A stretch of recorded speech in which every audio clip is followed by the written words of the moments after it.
Hello everyone and welcome to today's video. Today we're talking about RuPaul's Drag Race Season 16 Episode 8 Power Rankings. There are 8 queens left in contention for the crown. Who are the true contenders? Who is going to take the crown this season? Let's jump in. If this is your first time on my channel, this is the methodology that I use. Everyone's obsessed with track record. We've got track record as a criteria. Then we've got confessionals. How often are we seeing this queen on our screen? And then finally, we just have vibes. Even if a queen might not be the best track record, might not have the most confessionals, they might still have great vibes. So they might still be a contender for the crown. And that's the criteria. Let's get started. Last week, we had to say goodbye to Tsunami Muse, someone who was consistently safe the entire competition, breaking records throughout the competition for just being safe. And we really weren't getting much content from Tsunami, and that's why we had to say goodbye. It was no wonder when she was in the bottom. With Morphine, the narrator for the season, she was the one that had to go. And it really seemed like she kind of just let Morphine win that. But at the end of the day, we had to say goodbye to Tsunami, so let's jump into the power rankings. At number 8, I have Maya Iman LePage. She is my favorite queen from this season. I've said it before, I'm going to say it again. I love Maya. She's had a crazy track record so far. She's been safe, she's been in the bottom, she's been low, she's been high, she's won a challenge, and this week she was in that high position for Snatch Game. And even if you don't think her performance was that amazing, I think they put her in that high spot just because she didn't do as bad as everyone thought she would. She was just fine. And I think next to Plain Jane and next to Sapphira, she wasn't going to be the winner. And we even saw Q saying, is Maya gonna win? In the back end after Sapphira was announced as safe. But at the end we saw Plain Jane be the winner. But Maya did amazing. She was a lot of fun, and that's why she deserved that high placement. But when it comes to confessionals, we're not getting a whole lot from Maya other than her kind of being frustrated or being quiet. That's really all we're hearing from Maya. I think they gave her that high placement as a potential send-off to say, hey, you're doing great, and we love what you're doing, but you're not one of our contenders. So we'll see where she goes on this next design challenge, because we've seen in the past too, she is not the strongest there. But we'll see where Maya goes. I love Maya. I hope she gets to go all the way to the finale. She would do an amazing lip sync for the crown. So we'll see where she goes. In 7th position, I have Morphine. Morphine is, like I've said before, the narrator for the season. She had the most confessionals for the first 2 episodes, and then she's been high in the number of confessionals for the past 4. So she is just everywhere, always on our screen. We always know what Morphine thinks, and she's a lot of fun. She does a great job. But when it comes to track record, she's just consistently gotten worse over the season, and maybe she hasn't been getting worse, but she's had less room to hide with some of the weaker competitors out of the competition. She finally dropped into the bottom this most recent episode and gave her all in that lip sync, deservedly won versus her friend Tsunami, and you know they were just salivating at the idea of having Tsunami in the bottom versus Morphine because they are friends, and we got a great lip sync out of it, so kudos to you, Drag Race producers, for doing that. But with Morphine on a downward trajectory, she really needs to turn it around if she wants to rise in the power rankings. I still have her above Maya, who's kind of been all over the place because she is the narrator and she is always on our screens. We'll see if there is more for Morphine in the future. In the 6th position, I have Dawn, and Dawn is really the queen that, since Morphine has had that downward trajectory and we've lost Tsunami, is the safe queen of the season. She had 1 high placement in the design challenge for the dolls, but since then she's been safe. Before that she was safe. In the confessionals she's pretty safe. She's either in the middle or close to the top or the bottom, so she's kind of all over the place with the confessionals, coming in at the 5th most among all queens. And even though we see a lot of Dawn just around the workroom, she really isn't giving that winner energy at this point, because we don't really see her excel too often. With another design challenge coming up, she could be like a Q and snatch that win, or be like a Nymphia and really catapult herself to the top or closer to the top in the power rankings. But for now, she's solidly a safe queen in at number 6.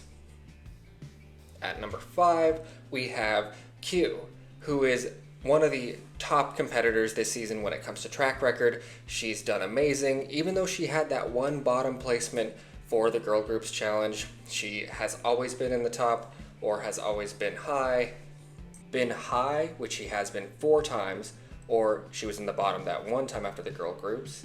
And in the confessionals, she's also one of the top queens, in that she's 3rd place. She has had the 3rd most confessionals among all queens. The most recent episode was her quietest episode among all the episodes so far, but otherwise she's been consistently safe, or one of the most talked queens overall. The reason that I have Q in at number 5 is that I just think the vibes aren't with Q, particularly with the fans and the fan reception. People think that Q is a fierce competitor, but she's kind of getting that sort of delusional edit, even though she does have the track record to prove how well she is and how well she's doing. She just doesn't have the fans on her side the same way that some of the other queens do, even if they have a worse track record. So for now, I've got Q at number 5. At number 4, I have Nymphia Wind. Nymphia is somebody who I had at the top of the power rankings for the first 3 weeks that I did these episodes, but now since then she's really been on a steady decline. She had her first low placement for the Jane Goodall impression in Snatch Game, which I just want to say, go back and watch it. She took risks, and I thought there were a couple points where she was pretty funny compared to that true bottom 2, which didn't get a single laugh out of me. Nymphia got me at least a couple chuckles, and rightfully was not in the bottom. And her runway was amazing, so go back and watch. She rightfully was in the spot that she deserved to be, or even could have been safe, in my opinion. The reason that I have Nymphia continually dropping despite her great track record is in confessionals, she's 7th. She's only above Maya in the number of confessionals, and she is just continually going down in the number of confessionals. Look, there were 2 weeks where she only had a single confessional, and even in an episode where she was almost in the bottom, she only had 5. So why are the editors and the producers hiding Nymphia from us? That's the question. And we will have to see if there's a reason why as these episodes continue. Probably not with the design challenge coming up, but time will tell. We'll see if Nymphia is still a contender in the coming weeks. At number 3, I have Plasma. I had Plasma number 1 last week, and I still think Plasma is one of the few theater queens that truly could be a contender for the crown, but she's starting to get the critique that she's playing the same character in every single thing that she does, at least among the fans. She won for playing an old Hollywood Barbra Streisand. She was in the Rusical playing kind of that old Julie Andrews character, so she's really pigeonholing herself into a box where she is doing amazing things, but the fans aren't seeing the variety that they might want from a winner, unless you're just kind of a Trixie Mattel. But at the end of the day, I think Plasma is doing great. She is one of the narrators of the season, along with Morphine, and her track record has been pretty good. The only time she was low was just because they wanted to put the 3 girls with the same fabric in the tops and bottoms, which is what we saw with that doll design challenge in Geneva and Plain Jane. So I think Plasma's still up there, but I do have her dropping to number 3 this week. At number 2, I have Plain Jane. Plain Jane is the person who is just kind of killing the competition when it comes to track record and confessionals. Even though she is the villain of the season, she is the only queen who's been consistently doing really well when it comes to track record and is constantly on our screens this season.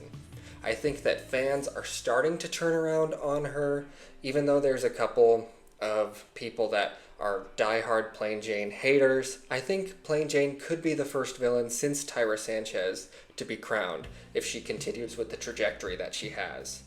So she won this week. She won the first week. She's first in track record and third in confessionals. I think Plain Jane's got a great chance of winning the crown. But at this point, I have a new number one, and that number one is Safira Cristal. She is the second in track record among all the queens, just behind Plain Jane, and tied with Nymphia and Q. She has consistently been one of the top performers. She was in the top 2 weeks in a row. She won the first episode. And even though she's one of the lowest when it comes to confessionals, we got a great amount of confessionals from her in the most recent episode. And I think Safira is really charming the fans. She's showing that she's a seasoned queen, and in a season where we're not really focusing on the season versus the newer queens, kind of like what we saw in season 7, we are not seeing that at all. We're just kind of seeing Safira as this constant presence and a constant motherly figure among the queens, and I think that's playing really well towards the vibes for Safira. I think she has a great chance of winning the crown, and I'm happy for her because she is a Philadelphia queen, and that's where I live. So at the end of the day, let's go Safira, and tell me, what do you think? What do you think? Who are the true contenders for the crown? Is Safira going to take it all the way? Am I rating Nymphia too low? Do you think Maya will make it to the end? Let me know in the comments, and wait out for next week when I'll post another video. Thanks.